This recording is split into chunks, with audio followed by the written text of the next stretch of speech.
अपनी बेटी का विवाह इन 4 स्थानों पर कभी भी भूल के भी नहीं करना चाहिए, नहीं तो आपकी बेटी हमेशा दुखी रहेगी, गरीब रहेगी। जय श्री राम दोस्तों, जय बालाजी महाराज की। आप सभी लोगों को फिर से एक बार बहुत बहुत स्वागत है।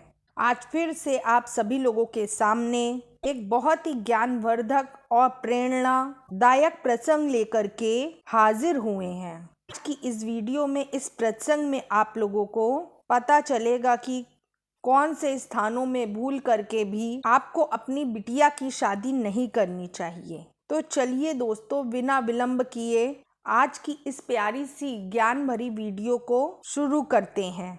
प्रिय मित्रों, जिनके घरों में बेटियां हैं, जो माता पिता बेटियों के माता पिता हैं, उनसे मेरी यही प्रार्थना है, यही निवेदन है कि आज की मेरी इस वीडियो को सच्चे मन से, पूरे ध्यान से अंतिम तक जरूर से जरूर सुनिएगा। प्राचीन समय की बात है, एक शहर से थोड़ा दूर हटके शहर के किनारे एक गांव था और उसी गांव में एक मजदूर गरीब पिता सामने वाले शहर में एक सेठ के यहाँ काम करने जाता था और उसके जाने के बाद उसकी बिटिया उसको खाना पहुँचाने के लिए जाती थी। जब वो बेटी स्कूल से पढ़ कर के आती, घर में खाना खा लेती, फिर उसकी माँ उसे कहती है कि जाओ बेटी, तुम्हारे पिता काम करके थक गए होंगे, उन्हें भूख लगी होगी, जाओ उन्हें यह खाना पहुंचा करके आ जाओ। तो माँ की बात को मानते हुए बेटी दोपहर का खाना ले करके अपने घर से शिखर की ओर अपने पिताजी को पहुंचाने के लिए, देने के लिए जाया करती। इस प्रकार से उस लड़की का पिता, जो शहर में सेठ के यहाँ काम करता था, वह सेठ के यहाँ काम करता रहा। वक्त बीतता रहा, ऐसे ही चलता रहा और धीरे धीरे उसकी बेटी जवान हो गई, बड़ी हो गई। जब भी उस मजदूर की बेटी गांव से शहर की तरफ जाती थी अपने पिताजी को खाना देने के लिए,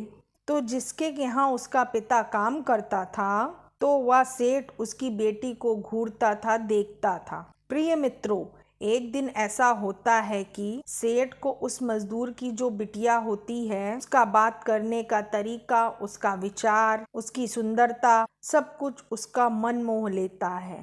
कहने का तात्पर्य, जो मजदूर की बिटिया थी वह सेठ को बहुत ही ज्यादा पसंद आ जाती है और वह सेठ फिर उसके पिता से उसकी बेटी के बारे में बात करता है। सेठ कहता है कि तुम्हारी तो बिटिया बहुत ही ज्यादा सुंदर है, बहुत ही सुशील है, कितने अच्छे इसके विचार हैं, या अपने पिता की, अपने माता की कितनी सेवा करती है, चरित्रवान भी है, मैं यह बहुत दिनों से देख रहा हूँ। फिर वो मजदूर कहता है, हाँ सेठ जी, आपने बिल्कुल सही फरमाया, मेरी बिटिया लाखों में एक है। मेरी बिटिया बहुत ही सुशील है, बहुत ही सुलझी हुई है, बहुत ही सुंदर और चरित्रवान है, बहुत समझदार भी है। मुझे अपने ऊपर बहुत नाज होता है कि यह मेरी संतान है, यह मेरी बेटी है। ऐसी बेटी को पाकर तो मैं धन्य हो गया हूँ। और या जिस भी घर में विवाह करके जिस घर की बहू बनेगी, उस घर में तो खुशहाली ही खुशहाली आ जाएगी। उस घर में तो कितनी सुख और समृद्धि होगी, पूरे घर परिवार का नाम रोशन कर देगी। मजदूर नौकर की यह बात सुन करके सेठ के मन में भी लालच उठने लगा। वह सोचने लगा कि इतनी सुंदर, इतनी सुशील लड़की मुझे कहाँ मिलेगी। वह सोचने लगा, इसकी शादी मैं अपने बेटे से ही करवा दूं। थोड़ी देर के बाद शाम होते ही, संध्या के समय, यह बात सेठ ने अपनी पत्नी यानी कि सेठानी से भी बताई। सेठ सेठानी से कहा कि मेरे यहाँ कारीगर काम करता है, उसकी बेटी बहुत ही सुंदर है, चरित्रवान है, सुशील है, मैं अपने बेटे का विवाह उसी के साथ करना चाहता हूँ। सेठानी और जब उसके पुत्र ने जब यह बात सुनी, तो वह दोनों सेठ को बहुत ही बुरा भला कहने लगे। यह बात उन्हें बिल्कुल भी पसंद नहीं आई। बेटा बोलता है कि पिताजी, लगता है आप पर बुढ़ापा हावी होने लगा है। उम्र बढ़ने के साथ साथ लगता है कि आपकी बुद्धि और समझदारी ठीक से काम नहीं कर रही। मुझे लगता है कि अब आप अच्छे और बुरे का फैसला नहीं कर सकते हो ठीक से। कि रिश्ता कैसे जोड़ना चाहिए, कहाँ जोड़ना चाहिए, आपको कुछ भी नजर नहीं आ रहा।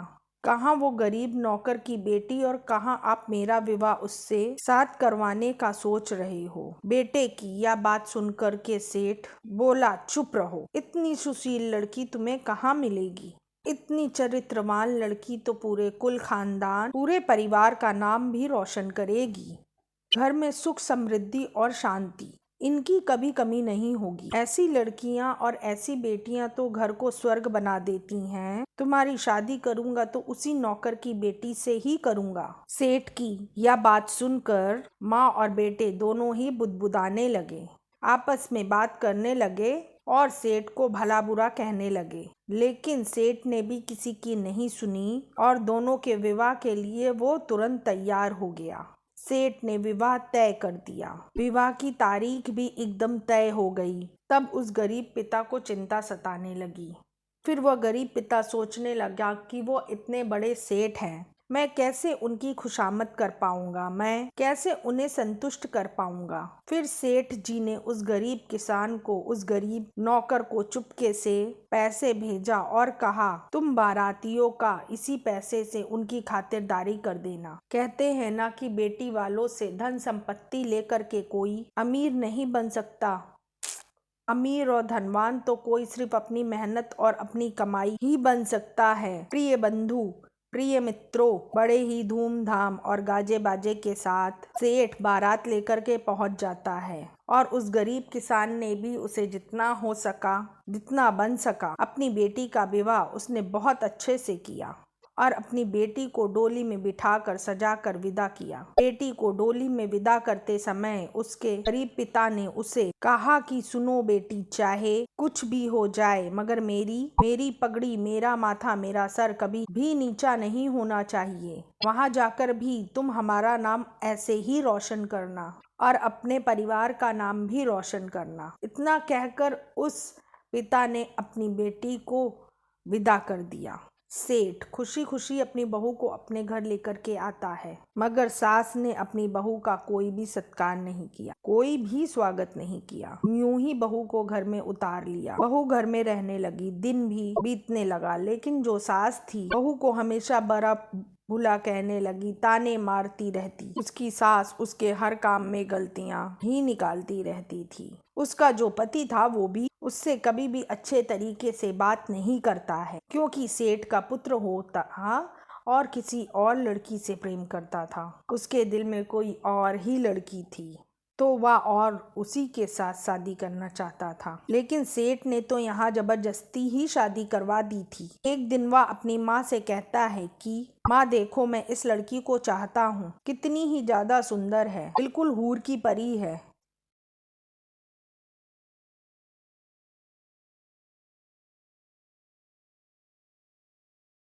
जैसे स्वर्ग से अप्सरा उतर आई हो। और सुनो माँ, इसके पिता भी बहुत धनवान हैं, बहुत धन संपत्ति दान दहेज हमें देंगे। माँ भी राजी हो गई। फिर कहा कि बेटा, तुम्हारे पिता के रहते हम तुम्हारी दूसरी शादी नहीं कर सकते। अब प्यारे दर्शकों, होता क्या है कि एक दिन हृदय गति रुक जाने के कारण, हार्ट अटैक के कारण उस सेठ की मृत्यु हो जाती है। फिर सेठानी का और सेठ के बेटे का रास्ता एकदम साफ हो जाता है। उन्होंने एक षड्यंत्र रचा कि बाबूजी तो अब इस दुनिया से चले ही गए हैं, अब मजदूर लड़की तुम्हारा भी कुछ इंतजाम करना होगा, तुम्हें भी उन्हीं के पास भेजना होगा। उसके बाद सास ने अपनी बहू से प्यार करना शुरू कर दिया।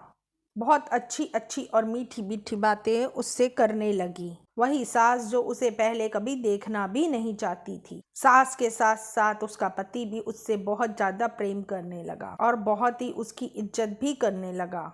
बहू को ये बात समझ में नहीं आई। वह गरीब की बिटिया, उसे कुछ समझ में नहीं आया। उसे लगता है कि हो सकता है कि समय बीतने के बाद उनको मेरी जो वह वैल्यू है वह समझ में आ रही है, मेरा काम उन्हें पसंद आ रहा है। शायद उनकी आंखें खुल गई हो। बहू यह नहीं समझ पाई कि उसके लिए जाल बुना जा रहा था। 10 दिन बीतने के बाद फिर उसकी सास उससे कहने लगी, बहू तुम ये बताओ कि तुम्हें सबसे ज्यादा क्या पसंद है। तो बहू ने कहा, जी मुझे गाजर का हलवा बहुत ज्यादा पसंद है। सास ने कहा, अरे ये मैं बहुत अच्छा बनाती हूँ। फिर सास ने बहू के लिए गाजर का बहुत ही स्वादिष्ट हलवा तैयार किया और गाजर के हलवे में उसने चुपके से जहर मिला दिया और बहू से कहने लगी, बहू मैंने तुम्हारे लिए बहुत ही ज्यादा प्यार से बनाया है, तुम भरपेट खा लेना। अब बेचारी सीधी सादी उस भोली भाली लड़की ने, उस बहू ने हलवा अपने सास के हाथ का बनाया हुआ बड़े ही चाव से खा लिया और जाकर के सो गई। वह बहू, वह गरीब की बेटी, अभी ये देखो कि अगले दिन वह सुबह उठी ही नहीं और उसके बाद उसके पिताजी को संदेश भेजा गया कि तुम्हारी बेटी ने जहर खा लिया है, हमें फंसाने के लिए, इसे आकर के ले जाओ। वह गरीब किसान लड़की का पिता जानता था कि मेरी बिटिया ऐसा काम करने का तो कभी सोच ही नहीं सकती। सेठ जी, जो मेरी बेटी को अपनी बेटी बना कर के लेकर गए थे वो तो अब इस दुनिया में रहे नहीं। हाँ, उनकी पत्नी और उनके बेटे को मेरी बेटी पसंद नहीं थी, उन्होंने ही कुछ किया होगा, कोई साजिश, कोई षड्यंत्र किया होगा। फिर वो किसान अपनी बेटी की शिकायत लिखकर कंप्लेंट लेकर के थाने में जाता है। लेकिन प्रिय मित्रों, आपने सुना है ना, जिसकी लाठी उसकी भैंस, जिसके पास पैसा होता है, जिसके पास पावर होती है, लोग भी उसी की सुनते हैं। और यहाँ भी वही होता है। थाने वालों ने कह दिया कि तुम्हारी बेटी ने स्वयं जहर खाया है, हाँ किसी की रिपोर्ट नहीं की जाएगी, चलो अब जाओ। फिर रोते बिलखते पिता ने अपनी बेटी का अंतिम संस्कार कर दिया। प्रिय मित्रों, कुछ दिनों के बाद सेठ के बेटे ने दान दहेज धन संपत्ति लेकर के फिर से नई शादी कर ली। प्रिय दर्शकों, कहते हैं इस वीडियो में कुछ ऐसी बातें मैं आपको बताने जा रहा कि हर माता पिता को एक विशेष ध्यान देना चाहिए। इन 4 जगहों पर, इन 4 स्थानों पर इन भूल कर भी अपनी बेटी का विवाह नहीं करना चाहिए। पिता कन्यादान करते समय सबसे पहले ध्यान से सुन लें, समझ लें कि बेटी अगर ससुराल जाए तो वहाँ उसका मान सम्मान रहे है, उससे प्यार करने वाले लोग रहे। अपने दामाद में वो सारे गुण, वो सारे स्वभाव देखें जो आपकी बेटी के लिए जरूरी है। देखें कि वो आपकी बेटी के लायक है या भी नहीं, उसे चाहता है भी या नहीं।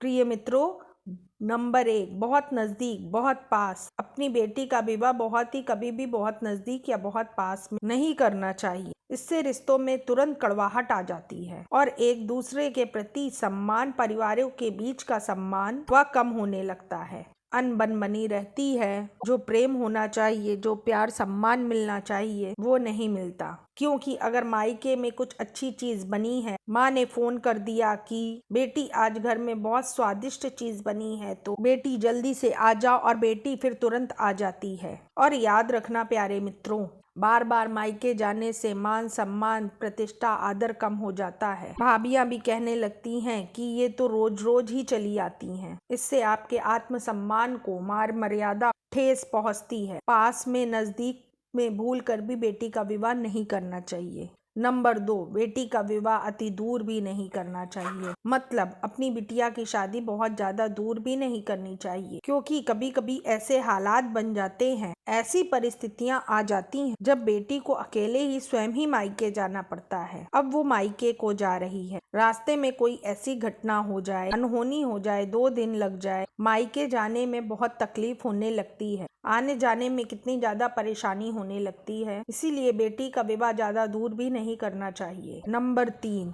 कभी भी बेटी का विवाह अपने से बहुत ज्यादा धनी, बड़े अमीर घर में नहीं करना चाहिए। मायके पक्ष और ससुराल पक्ष अगर बराबर ना हो तो कई बार ससुराल वाले बेटी के घर वालों को दीनहीन, कमजोर, यहाँ तक कि भिखारी भी समझने लगते हैं। इज्जत मान सम्मान नहीं देते, आदर नहीं मिलता। जीवन भर बेटी को ताने भी मारते रहते हैं कि तुमने हमें कुछ दिया नहीं, तुम कितनी छोटे घर से आती हो, कितने तुम लोग गरीब हो। इस तरह के ताने बेटी को सुनने को मिल सकते हैं। तुम्हारे पिता ने दहेज में हमें क्या दिया, तुम क्या लेकर के आई थी। इस तरह की बातें, इस तरह की तानेबाजी बेटियों को सुनने को मिलती है। अगर बहुत धनी, बहुत अमीर घर में अगर आप की शादी करते हैं, अपने से बहुत ज्यादा धनी और अमीर घर में अपनी बेटी का रिश्ता ना करें। और नंबर 4, हमेशा कुल, गोत्र और जाति का सब देख करके, हमेशा कुल, गोत्र और जाति देखकर ही शादी करें। हमेशा यह देख लेना चाहिए हम अपनी बेटी का हाथ दे रहे हैं। हम अपनी बेटी का विवाह जिससे कर रहे हैं वह किस जाति का है, उसका खानदान कैसा है, उसकी उम्र कितनी है, वह कार्य क्या करता है और उसका व्यवहार कैसा है। यह सारी चीजें आपको जरूर देखनी चाहिए। तो इन्हीं बातों का ध्यान देना है कि इन्हीं तरह के 4 स्थानों पर आपको अपनी बेटी का विवाह भूल कर भी नहीं करना है दोस्तों।